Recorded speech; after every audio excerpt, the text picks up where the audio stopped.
Health care will continue to be provided to the people of Ontario through the use of your OHIP. Ontario ਸਰਕਾਰ ਨੇ ਅਗਲੇ ਕੁਝ ਮਹੀਨਿਆਂ ਵਿੱਚ ਸਾਹ ਦੀਆਂ ਬਿਮਾਰੀਆਂ ਵਿੱਚ ਵਾਧਾ ਹੋਣ ਦੀ ਸੰਭਾਵਨਾ ਦੇ ਨਾਲ ਨਜਿੱਠਣ ਲਈ ਪਲਾਨ ਟੂ ਸਟੇ ਓਪਨ ਨਾਮਕ ਯੋਜਨਾ ਸਾਂਝੀ ਕੀਤੀ। ਉਹਨਾਂ ਦਾ ਮੰਤਵ ਸਿਹਤ ਸੰਭਾਲ ਪ੍ਰਣਾਲੀ ਵਿੱਚ ਸਥਿਰਤਾ ਲਿਆਉਣਾ ਅਤੇ ਇਸ ਨੂੰ ਬਿਹਤਰ ਬਣਾਉਣਾ ਹੈ। ਇਸ ਯੋਜਨਾ ਦੇ ਕਈ ਹਿੱਸੇ ਹਨ। ਸੂਬਾਈ ਸਿਹਤ ਮੰਤਰੀ ਸਿਲਵੀਆ ਜੋਨਸ ਮੁਤਾਬਿਕ ਓਨਟਾਰੀਓ ਦੀ ਸਿਹਤ ਸੰਭਾਲ ਪ੍ਰਣਾਲੀ ਵਿੱਚ ਵਿਦੇਸ਼ਾਂ ਤੋਂ ਸਿਖਲਾਈ ਲਏ ਹੋਏ 6000 ਹੋਰ ਕਾਮਿਆਂ ਨੂੰ ਸ਼ਾਮਿਲ ਕਰਨਾ ਇਸ ਯੋਜਨਾ ਦਾ ਹਿੱਸਾ ਹੈ। ਸਰਕਾਰ ਉਹਨਾਂ ਵਿਅਕਤੀਆਂ ਦੀ ਪ੍ਰੀਖਿਆ ਅਤੇ ਰਜਿਸਟ੍ਰੇਸ਼ਨ ਫੀਸ ਦੇ ਖਰਚਿਆਂ ਨੂੰ ਹਟਾਏਗੀ, ਜਿਸ ਨਾਲ ਉਹਨਾਂ ਵਿਅਕਤੀਆਂ ਨੂੰ ਲਗਭਗ $1500 ਦੀ ਬਚਤ ਹੋਵੇਗੀ। एक दिन मैं एक नर्स से बात कर रहा था जो आईसीयू के नर्स के काम करती थी दूसरे कंट्री में, और यहाँ कनाडा में आके वो टिम हॉर्टन्स के अंदर काम कर रही है। So this doesn't make sense. और अभी तो इतनी जरूरत है नर्सेज की, राइट, कि वो काम करें सिस्टम के अंदर। इतनी प्रॉब्लम है, फ्री होनी चाहिए इस टाइम पे ट्यूशन नर्सेज के लिए, हेल्थ वर्कर्स के लिए, ताकि जल्द से जल्द लोग ट्रेन होएं और फिर लोग सिस्टम के अंदर एंटर करें। जॉब के अंदर भी ट्रेनिंग और सुपरविजन की जरूरत होती है, क्योंकि नर्सिंग केयर भी स्पेशलाइज्ड केयर होता है। सपोज आप कार्डियोलॉजी के फ्लोर के ऊपर काम कर रहे हो, या इमरजेंसी डिपार्टमेंट में काम कर रहे हो, या सर्जरी के अंदर काम कर रहे हो, वो सब अलग अलग स्पेशलिटीज हैं नर्सेज के लिए। और फिर सुपरविजन और ट्रेनिंग के साथ ही नर्सेज को हेल्प मिलती है और फिर वो नई जॉब वो सीख सकते हैं। सो अभी प्रॉब्लम ये है कि अगर वो एक्सपीरियंस नर्सेज छोड़ के जा रहे हैं सिस्टम को, तो ट्रेनिंग और सुपरविजन के लिए कोई बचेगा नहीं।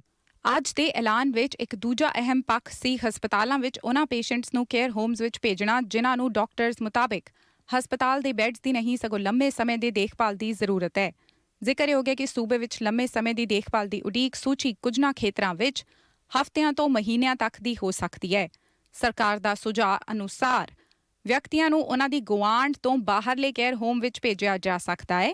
ਡਾਕਟਰ ਆਰਿਆ ਜੋ ਲੰਮੇ ਸਮੇਂ ਦੀ ਦੇਖਭਾਲ ਇਕਾਈ ਵਿੱਚ ਕੋਵਿਡ ਦੌਰਾਨ ਵੀ ਕੰਮ ਕਰਦੇ ਰਹੇ ਹਨ, मुताबिक एक कदम वड्डी उम्र के व्यक्तियों ਨੂੰ मुश्किल विच पा सकता है। जब लोग लॉन्ग टर्म केयर के अंदर ट्रांसफर होते हैं, सो ये एक बहुत बड़ी चेंज होती है उनकी लाइफ में।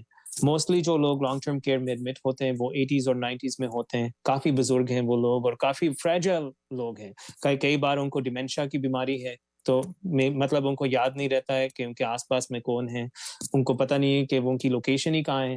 सो कई बार वो घबरा भी जाते हैं। मैं तो रोज ही देखता हूँ कि देखो पेशेंट्स जो हैं वो नर्सेज से या PSW से नहीं खाते हैं, पर वो अपने फैमिली मेंबर्स से खाते हैं, क्योंकि उनको पहचान है फैमिली मेंबर से, वो कंफर्टेबल है उनके साथ।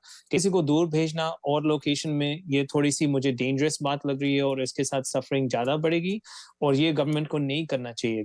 ਓਨਟਾਰੀਓ ਸਰਕਾਰ ਦਾ ਇਹ ਵੀ ਕਹਿਣਾ ਸੀ ਕਿ ਓਨਟਾਰੀਓ ਹੈਲਥ ਇੰਸ਼ੋਰੈਂਸ ਪਲਾਨ ਯਾਨੀ ਕਿ OHIP ਦੁਆਰਾ ਕਵਰ ਹੁੰਦੇ ਬੱਚਿਆਂ ਦੇ ਹਸਪਤਾਲਾਂ ਅਤੇ ਪ੍ਰਾਈਵੇਟ ਕਲੀਨਿਕਸ ਦੋਵਾਂ ਵਿੱਚ ਸਰਜਰੀਜ਼ ਨੂੰ ਵਧਾਉਣ ਲਈ ਉਹ ਹੋਰ ਨਿਵੇਸ਼ ਕਰ ਰਹੇ ਨੇ।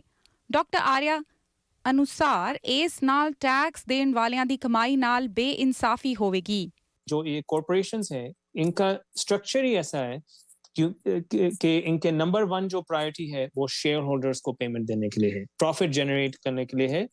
केयर क्वालिटी के तरफ उनका कम ध्यान है। एक और चीज मैं ऐड करूंगा कि देखो ये फेयर नहीं है कि tax payers for profit corporations को सब्सिडाइज करें केयर प्रोवाइड करने के लिए, क्योंकि देखो ये तो मतलब है कि हम पैसे दे रहे हैं इन कॉरपोरेशंस के लिए ताकि वो MRI की सर्विसेज प्रोवाइड कर रहे हैं या सर्जरी करें, पर ये तो प्रॉफिट जनरेट कर रहे हैं। तो ये तो डजंट मेक सेंस। हम तो चाहते हैं कि टैक्स पेयर डॉलर्स 100% केयर के अंदर जाने चाहिए, प्रॉफिट्स की तरफ नहीं। ਫੋਰਡ ਸਰਕਾਰ ਦੀ ਇਹ ਯੋਜਨਾ NDP ਦੀ ਸਿਹਤ ਸੰਭਾਲ ਵਿਸ਼ਲੇਸ਼ਕ ਨੂੰ ਕਮੀਆਂ ਦੇ ਨਾਲ ਭਰਪੂਰ ਨਜ਼ਰ ਆਈ। What they want to do is to force frail elderly people into any bed that is available. Doctor Arya ਦਾ ਕਹਿਣਾ ਹੈ ਕਿ ਇਹਨਾਂ ਸਭ ਮੁੱਦਿਆਂ ਦੀ ਜੜ ਹੈ ਬਿੱਲ 124 ਜੋ ਸਿਹਤ ਸੰਭਾਲ ਕਾਮਿਆਂ ਦੇ ਤਨਖਾਹ ਵਾਧੇ ਨੂੰ 1% ਤੱਕ ਸੀਮਿਤ ਕਰਦਾ ਹੈ ਅਤੇ ਇਸ ਤੋਂ ਇਲਾਵਾ ਨਰਸਿਸ ਦੀਆਂ ਤਨਖਾਹਾਂ ਵਿੱਚ ਸਮਾਨਤਾ ਨਾ ਹੋਣਾ ਵੀ ਉਹਨਾਂ ਦੇ ਨਿਰਾਸ਼ ਹੋਣ ਦਾ ਕਾਰਨ ਹੈ, ਜਿਸ ਕਰਕੇ ਵੀ ਵਧੇਰੇ ਨਰਸਿਸ ਕਿੱਤਾ ਛੱਡ ਰਹੀਆਂ ਹਨ ਅਤੇ ਹਸਪਤਾਲਾਂ ਵਿੱਚ ਸਟਾਫ ਦੀ ਘਾਟ ਹੈ। ਡਾਕਟਰ ਆਰਿਆ ਨੇ ਕਿਹਾ ਕਿ ਸਰਕਾਰ ਨੂੰ ਸਭਨਾਂ ਸਿਹਤ ਸੰਭਾਲ ਕਾਮਿਆਂ ਦਾ वेतन एकसार करना चाहिए है। नर्सेज जो बेचारे फ्रंट लाइन के ऊपर काम कर रहे हैं, कोविड-19 का भी इतनी प्रॉब्लम अभी भी चल रही है। सो देखो उनके वेजेस तो कैप्ड हैं और हमें पता है कि खर्चे महंगाई जो हैं वो तो बढ़ती जा रही है। सो नर्सेज इस चीज के साथ भी बहुत डिसरिस्पेक्ट फील कर रहे हैं। और सपोज एक हॉस्पिटल है जो नर्सेज को हायर करते हैं, अब वो फ्लेक्सिबिलिटी नहीं देते हैं जॉब्स के अंदर। सो कई नर्सेज हैं जो एजेंसी के साथ काम करते हैं, और एजेंसी के साथ क्या है कि देखो वो थोड़ा शिफ्ट्स चूज कर सकते हैं कि मे बी डे टाइम के शिफ्ट्स होंगे, maybe few days off the week ही वो काम करेंगे, ताकि घर के जो रिस्पॉन्सिबिलिटीज हैं, कई नर्सेज हैं, इनको बच्चों को भी ध्यान रखना पड़ता है और फैमिली का भी ध्यान रखना पड़ता है, फिर वो भी जगल कर सकते हैं, और हॉस्पिटल से बार बार फिर प्रेशर नहीं होगा कि आप एक्स्ट्रा ओवर टाइम काम कर रहे हो, या ये फिर वो बर्नआउट कम होगा। और ज्यादा नर्सेज एजेंसी से थ्रू सप्लाई हो रही है, राइट, ज्यादा नर्सेज एजेंसी के थ्रू, और एजेंसी जो है हॉस्पिटल भी ज्यादा पैसे दे रहा है एजेंसी को, जो पब्लिक मनी है, actually millions of dollars agency की तरफ जा रहे हैं। सो दिस ये तो कोई सेंस ही नहीं लगता है। ये तो बेटर सिस्टम ये होगा कि एजेंसी के अलावा सभी नर्सेज को एक जैसी तनख्वाह मिलनी चाहिए। अगर आप एक तरह का काम कर रहे हो सो फिर आपको एक जैसी तनख्वाह मिलनी चाहिए। ਪੀਸੀ ਦੀ ਫਾਲ ਲਈ ਇਹ ਯੋਜਨਾ ਜਿੱਥੇ ਪੀਸੀ ਦੀਆਂ ਵਿਰੋਧੀ ਸਿਆਸੀ ਪਾਰਟੀਆਂ ਅਤੇ ਡਾਕਟਰਸ ਨੂੰ ਉਤਸ਼ਾਹਿਤ ਕਰਨ ਵਿੱਚ ਨਾਕਾਮ ਰਹੀ ਹੈ, ਉੱਥੇ ਹੀ ਸਿਹਤ ਮੰਤਰੀ ਸਿਲਵੀਆ ਜੋਨਸ ਇਸ ਤੇ ਸਰਗਰਮੀ ਨਾਲ ਕੰਮ ਕਰਨ ਲਈ ਤਿਆਰ ਹਨ।